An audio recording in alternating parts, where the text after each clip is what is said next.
అత్తయ్య, మీరు వెళ్ళి నిద్రపోండి. ఇప్పటికే చాలా లేట్ అయింది. తరుణ్ని రానివమ్మా, వాడితో మాట్లాడి పడుకుంటాను.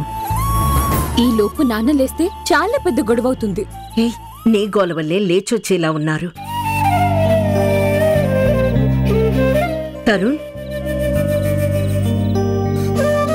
మీరింకా నిద్రపోలేదా?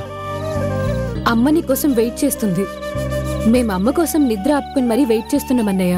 దాని మాటలకేం గాని ఫ్యాక్టరీ దగ్గర పరిస్థితి ఎలా ఉంది? వర్కర్స్ చాలా కోపంగా ఉన్నారు.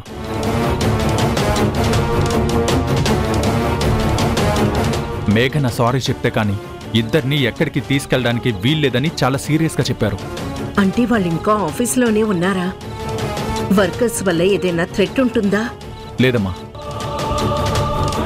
యూనియన్ లీడర్ మనకి తెలిసిన వాడే కాబట్టి రిక్వెస్ట్ చేశాను.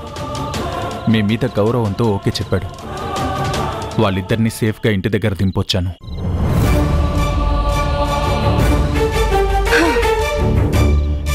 ఇప్పుడు ఓకేనా అత్తయ్య?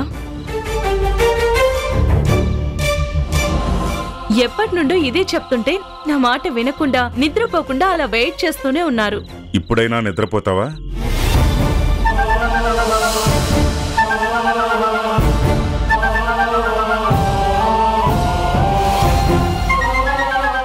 ఏమండి, మీరు నిద్రపోలేదా? నీది కొడుకు మీద ప్రేమ అయితే నాది కోపం. రెండూ నిద్రని దూరం చేసే కారణాలే.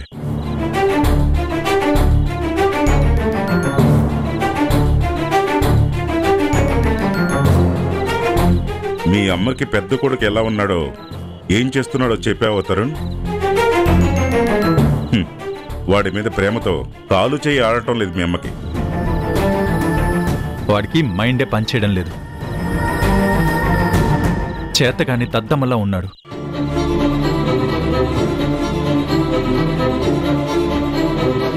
ఆ మాటలు, బిహేవియర్, మేఘన ఏం మాట్లాడినా మాట్లాడకుండా సైలెంట్గా ఉండడం నిజంగా నాకు చాలా ఇరిటేషన్గా ఉంది. విన్నావా? ఇదే మాటలు నేను చెప్తే కఠినంగా మాట్లాడద్దు అన్నావు. చూసి వచ్చినవాడు చెప్తుంటే మాత్రం మౌనంగా ఉన్నావేంటి?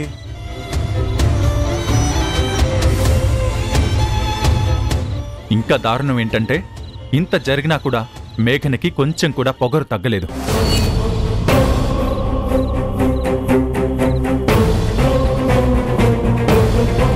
తప్పు తన వైపు ఉందని కనీసం ఒప్పుకోవడం లేదు.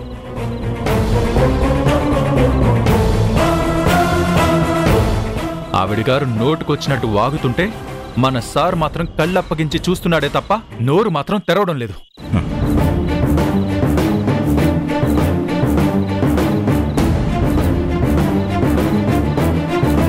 వాడి చేతగాని తనం గురించి ఎంత తక్కువ మాట్లాడుకుంటే అంత మంచిది. వాడి గురించి వదిలేసాయి.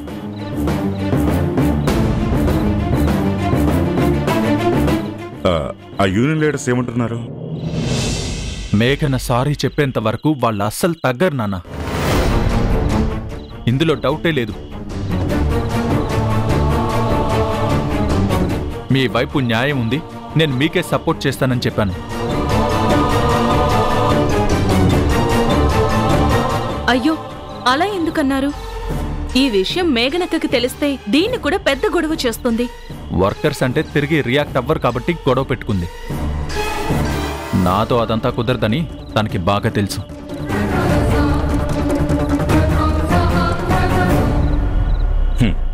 అందరికీ అన్నీ తెలుసు తరుణ్. మంచి చెడులు తిరిగింది ఇద్దరికి. మోసపోయినా సరే మమకారం పెంచుకుంటున్న తల్లికి, అమ్మా నాన్నల కన్నా పెళ్ళామే ఎక్కువ అనుకున్న కొడుక్కి, అక్కడున్న వాడికి చెప్పడం అనవసరం.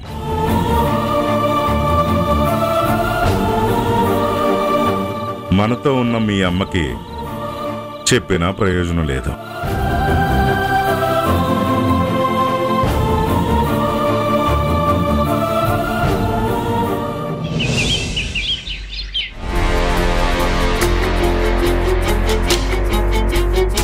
ఎక్కడికి?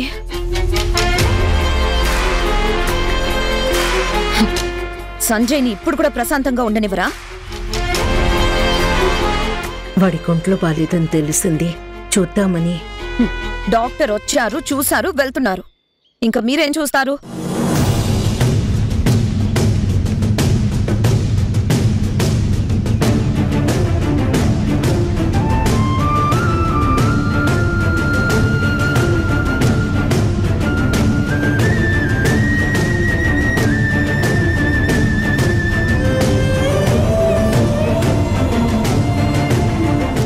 ఇప్పుడు సంజయ్ కండిషన్ ఎలా ఉంది డాక్టర్?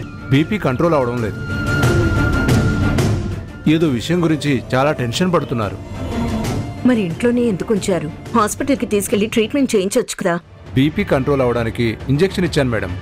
ఇంకాసేపు చూసి అప్పటికీ కండిషన్ కంట్రోల్ కాకపోతే హాస్పిటల్కి తీసుకురమ్మని చెప్పాను. మేఘన, ఒకసారి సంజయ్ని చూడొచ్చా? ఎందుకు? పిల్లలకి ఆస్తుల్నే కాదు, టెన్షన్ పడి కళ్ళు తిరిగే రోగాన్ని కూడా ఇచ్చినట్టున్నారు. మావయ్య గారికి జరిగినట్టే సంజయ్కి కూడా స్టంట్స్ వేస్తారేమో. మావయ్య గారికి వచ్చింది హార్ట్ స్ట్రోక్, బావగారికి వచ్చింది బీపీ ఫ్లక్చుయేషన్. రెండింటికి తేడా లేదా? బీపీలో తేడా రావడం అంటే గుండె జబ్బులకి వేకప్ కాలుషా?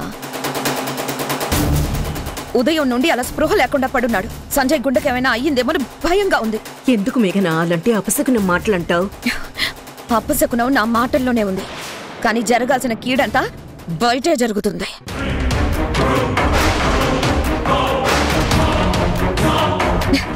అందరూ నేనేదో యూనియన్ లీడర్ని కొట్టానని బ్లేమ్ చేస్తున్నారే తప్ప వాళ్ళు మా క్యాబిన్లో ఏం మాట్లాడారో ఎవ్వరికీ తెలీదు. ఏం జరిగిందో చెప్పాల్సిన మనిషి లోపల స్పృహ లేకుండా పడున్నాడు. నేను చెప్పినా ఎవరు నమ్మరు. వర్కర్స్ పని చేయకపోవడం వల్ల 25 కోట్ల నష్టం వస్తుందని టెన్షన్ పెట్టుకొని అలా అయిపోయారు. సమస్యల్లో ఉంటే అందరూ సింపతి చూపించేవాళ్లే కానీ సహాయం చేసేవాళ్ళు ఎవ్వరూ ఉండరు. ఇప్పుడు మీరు కూడా వచ్చింది నా వల్ల ఇదంతా జరిగిందని చెప్పడానికే కదా. అత్తయ్య ఉద్దేశం అదే అయితే నువ్వింతసేపు మాట్లాడుతున్నా ఆవిడ మౌనంగా ఉండేవారా? ఆ మౌనం వెనుక కారణం నాకు తెలీదు, కానీ ఒకటి మాత్రం చెప్పగలను.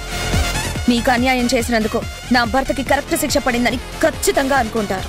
మేఘన, వాడికి శిక్ష పడిందని సంతోషించేదాన్ని అయితే జీవితంలో ఈ గుమ్మం తొక్కనని చెప్పిందాన్ని ఎందుకు వస్తాను? తల్లికి బిడ్డల మీద ప్రేమ ఉంటుంది తప్ప ప్రతీకారం ఉండదు. క్రమశిక్షణలో పెట్టాలన్న కోపం ఉంటుంది గాని ప్రమాదం జరగాలి, ప్రాణాల మీదకి రావాలని కోరుకోదు. పైసాకి పనికిరాని ప్రేమ ఉంటే ఎంత, లేకపోతే ఎంత. సంజయ్ని కాపాడుకునే దారుల కోసం నేను చూస్తూ ఉంటే మీరు ఇంటికొచ్చి నాతో గొడవ పడుతున్నారు. గొడవ మొదలు పెట్టింది నువ్వే అక్క.